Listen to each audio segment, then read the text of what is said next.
আসসালামু আলাইকুম, আমন্ত্রণ জানাচ্ছি আইজি ক্রিয়েশন নিউজ আপডেটে। সঙ্গে আছি আমি ইমতিয়াজ আহমেদ। শুরুতেই সংবাদ শিরোনাম। অনিয়ম হলে পুরো আসনের ভোট বাতিল সহ ফিরছে না ভোট দেওয়ার ক্ষমতা, বিপদে বিএনপি নাকি জামাত। সাদিক ফরহাদের নেতৃত্বে ডাকসু নির্বাচনে ছাত্র শিবিরের প্যানেল, প্রকাশ হলো চূড়ান্ত ভোটার তালিকা। আমেরিকায় দাঁড়িয়ে ভারতের বিরুদ্ধে পাক সেনা প্রধানের কঠিন হুঙ্কার, ছুটতে চান 10টি মিসাইল। 3 কারণে ভারতের প্রতি কঠোর ও চীনের প্রতি নমনীয় ট্রাম্প। এবার বিস্তারিত। আগামী ত্রয়োদশ জাতীয় সংসদ নির্বাচনে থাকছে ইলেকট্রনিক ভোটিং মেশিন ইভিএম। এ সংক্রান্ত সব বিধান বিলুপ্ত করা হয়েছে, তবে ফিরিয়ে আনা হয়েছে না ভোটের বিধান। কোথাও একক প্রার্থী থাকলে তিনি বিনা প্রতিদ্বন্দ্বিতায় জয়ী হতে পারবেন না, তাকে না ভোটের সঙ্গে প্রতিদ্বন্দ্বিতা করে জয়ী হতে হবে। যদি না ভোট বেশি হয় তাহলে ওই আসনে পুনরায় নির্বাচন অনুষ্ঠিত হবে। এছাড়া ফলাফল বাতিল করার বিষয়ে ইসির ক্ষমতা পুনর্বহাল করা হয়েছে। ভোটে কোনো অনিয়ম হলে 1-2টি কেন্দ্র অথবা পুরো আসনের ফল নির্বাচন কমিশন চাইলে স্থগিত বা বাতিল করতে পারবে। আচরণবিধি লঙ্ঘনের জন্য শাস্তিমূলক ব্যবস্থা কার্যকরের বিধান অন্তর্ভুক্ত করা হয়েছে। আর ভোট গণনার সময় সাংবাদিকরা থাকতে পারবেন, তবে মাঝপথে বেরিয়ে যেতে পারবেন না। গণপ্রতিনিধিত্ব আদেশ আরপিও সংস্কারের একগুচ্ছ সুপারিশ চূড়ান্ত করতে মুলতবি বৈঠকে বসে নির্বাচন কমিশন। এই বৈঠকে এমন সিদ্ধান্ত নেওয়া হয়েছে। সভা শেষে সোমবার 11 আগস্ট সন্ধ্যায় রাজধানীর আগারগাঁওয়ে নির্বাচন ভবনে সাংবাদিকদের এসব কথা জানান নির্বাচন কমিশন ইসি ব্রিগেডিয়ার জেনারেল অবসরপ্রাপ্ত আবুল ফজল মোহাম্মদ সানাউল্লাহ। তিনি আরও জানান, কোনো রাজনৈতিক দল নিষিদ্ধ হলে নিবন্ধন বাতিলের ক্ষমতা ছিল, কিন্তু রাজনৈতিক কর্মকাণ্ড নিষিদ্ধ হলে ইসি কি করবে তার উল্লেখ ছিল না। নির্বাচন কমিশনের সিদ্ধান্ত নিয়েছে, বড় বিষয়ে ক্ষমতা প্রয়োগের সিদ্ধান্ত দেয়া গেলে মাঝারি বিষয়েও ক্ষমতা প্রয়োগের সুযোগ আছে। তাই রাজনৈতিক কর্মকাণ্ড নিষিদ্ধ হলে নিবন্ধন বাতিল করা যাবে। এদিকে হলফনামায় মিথ্যা তথ্য থাকলে নির্বাচিত হওয়ার পরও তার বিরুদ্ধে ইসি পদক্ষেপ নিতে পারবে, এমন সিদ্ধান্তের কথাও জানান ইসি আবুল ফজল মোহাম্মদ সানাউল্লাহ।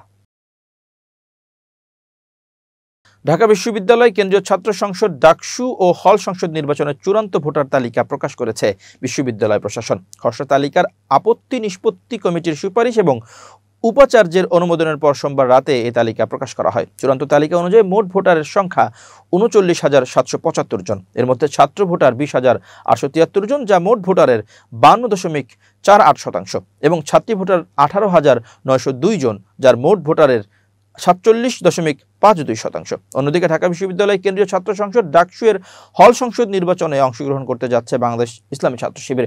যদিও সংগঠনটি আনুষ্ঠানিকভাবে পূর্ণ প্যানেল ঘোষণা এখনও দেয়নি, তবে ভিপি ও জিএস পদে কারা নির্বাচন করবেন তা অনেকটাই চূড়ান্ত হয়েছে বলে জানিয়েছেন একাধিক বিশ্বস্ত সূত্র।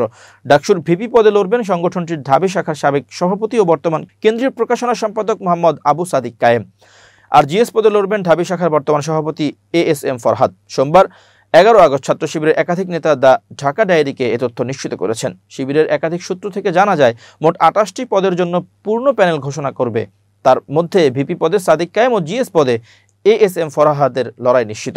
ছাত্র সংস্থার নারী প্রার্থীরাও প্যানেলে অংশ নেবেন। এ বিষয়ে ঢাবি শাখা ছাত্র শিবিরের সাধারণ সম্পাদক মহিউদ্দিন খান দ্য ঢাকা ডায়েরিসকে সাদিক কায়েম ও ASM ফরহাদের প্রতিদ্বন্দ্বিতা বিষয়ে প্রশ্ন করা হলে তিনি হ্যাঁ সূচক জবাব দেন। তিনি আরও বলেন, অনেক জনকে প্যানেলে আনার চেষ্টা চলছে, তবে 18 জনের সবাই নির্বাচনে থাকবেন না। খুব শীঘ্রই পূর্ণাঙ্গ প্যানেল ঘোষণা দেওয়া হবে। এদিকে বিগত 15 বছর আওয়ামী শাসন আমলে ঢাকা বিশ্ববিদ্যালয় সহ সকল পাবলিক বিশ্ববিদ্যালয় ও অন্যান্য শিক্ষা প্রতিষ্ঠানে শিবিরের নেতাকর্মীদের নির্যাতন করছে সরকার দলীয় বাহিনী।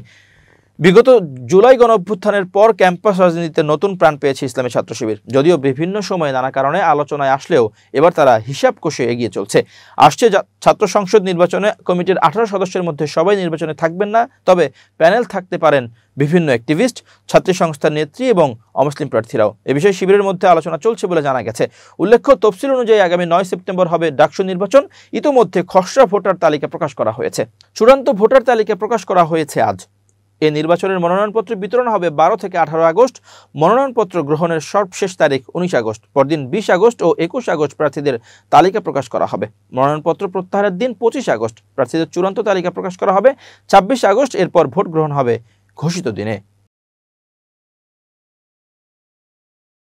জাতীয় নাগরিক পার্টি এনসিপির উত্তরাঞ্চলীয় মুখ্য সংগঠক সার্জিস আলম বিএনপি নেতা ফজলুর রহমানের কঠোর সমালোচনা করেছেন। সোমবার ফেসবুকে দেওয়া এক পোস্টে এই সমালোচনা করেন তিনি।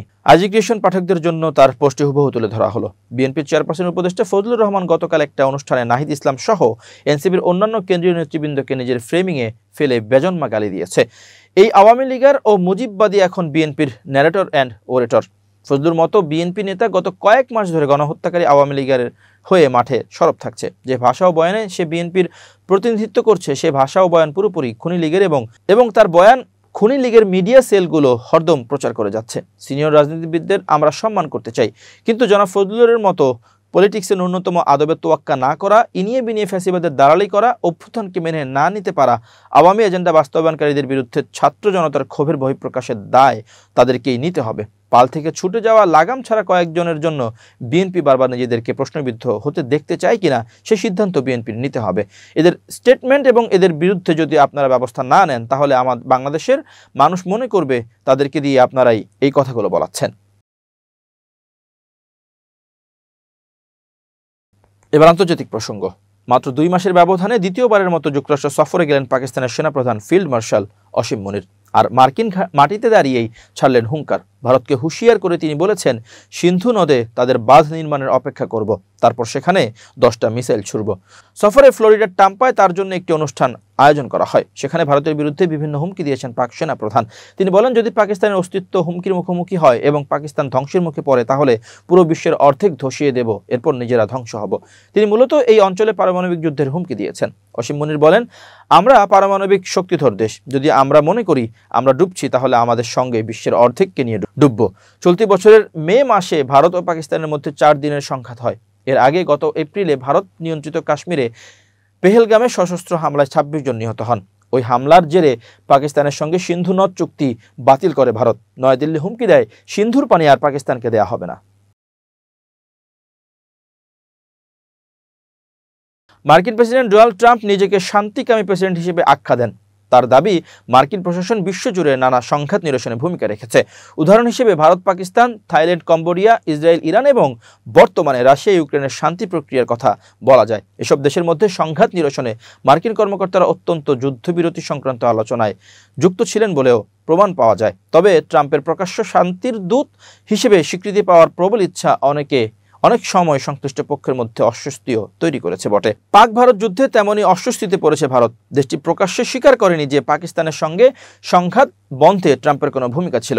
এদিকে থাইল্যান্ডও জানায় তারা যুক্তরাষ্ট্র বা চীন কোনো তৃতীয় পক্ষের মধ্যস্থতা গ্রহণ করবে না। তবে পাকিস্তান ও কম্বোডিয়া প্রকাশ্যে ট্রাম্পকে ধন্যবাদ জানিয়েছে। শুল্কযুদ্ধের রণনীতি, ট্রাম্পের শান্তি প্রতিষ্ঠার আকাঙ্ক্ষা তার পররাষ্ট্রনীতিতে খুব বেশি প্রতিফলন হয়নি, বরং তিনি অর্থনৈতিক চাপ প্রয়োগের মাধ্যমে ভারত ও চীনের মতো দেশকে মার্কিন স্বার্থে নত করাতে চান। চীনের সঙ্গে এই দ্বন্দ্ব শুরু হয় পাল্টাপাল্টি শুল্ক আরোপ দিয়ে। 2025 সালের প্রথম দিকে মনে হচ্ছিল এই শুল্ক যুদ্ধের শেষ নেই। বর্তমানে চীনা পণ্যের উপর যুক্তরাষ্ট্রে প্রায় 55% শুল্ক কার্যকর, আর মার্কিন পণ্যের উপর চীনে প্রায় 32% শুল্ক বসানো হয়েছে। উভয় দেশের হাতে 12 আগস্ট পর্যন্ত সময় আছে নতুন সমঝোতার পৌঁছানোর জন্য, নইলে ভোক্তা ও উৎপাদক উভয়ই বড় ক্ষতির মুখে পড়বে। চীনের প্রতি নমনীয়তার কারণ। চীনের প্রতি ট্রাম্পের মনোভাব নরম হওয়ার পেছনে 3টি কারণ থাকতে পারে। ভারতের প্রতি অসন্তোষ। পাকিস্তানের সঙ্গে সংঘাত প্রশমনে ট্রাম্প প্রশাসনের ভূমিকা দিল্লি স্বীকার না করায় অসন্তুষ্টি সৃষ্টি হতে পারে, যদিও এ ধরনের কারণে কৌশলগত সম্পর্ক ক্ষতিগ্রস্ত হওয়া যুক্তিসঙ্গত নয়। অর্থনৈতিক বাস্তবতা। চীনের উপর অতিরিক্ত চাপ মার্কিন ভোক্তা ও শিল্প খাতের উপর নেতিবাচক প্রভাব ফেলছে। 2025 সালের এপ্রিলে চীন বিরল ধাতু ও চুম্বক রপ্তানিতে লাইসেন্স সীমিত করলে মার্কিন গাড়ি শিল্প সহ বিভিন্ন খাত দ্রুত সমাধান দাবি করে। ফলে চীনের সঙ্গে সমঝোতা জরুরি হয়ে পড়ে, কারণ বাণিজ্যের ক্ষেত্রে চীন ভারতের তুলনায় অনেক বেশি গুরুত্বপূর্ণ। ভারতকে বলির পাঠা বানানো, দীর্ঘদিনের ভিসা ও অভিবাসন সমস্যা এবং ভারতের সঙ্গে অর্থনৈতিক বিরোধ মিলে যুক্তরাষ্ট্রের কাছে ভারতকে চাপ প্রয়োগের সহজ লক্ষ্য বানিয়েছে। পাশাপাশি ভারতের চীনের সঙ্গে রাজনৈতিক সংলাপ পুনরায় শুরু করার ইঙ্গিত ট্রাম্পের কাছে অবিশ্বাসের কারণ হতে পারে। প্রিয় দর্শক, শেষ করছি আইজি ক্রিয়েশন নিউজ আপডেট। আজ এ পর্যন্তই। ভিন্ন খবর নিয়ে দেখা হবে আগামীকাল সন্ধ্যা 7টায়। নিজেকে আপডেট রাখতে সাবস্ক্রাইব করুন চ্যানেলটি। নিয়মিত লাইক, কমেন্ট ও শেয়ার করে ছড়িয়ে দিন সর্বত্র। সুস্থ থাকুন, নিরাপদে থাকুন। আল্লাহ হাফেজ।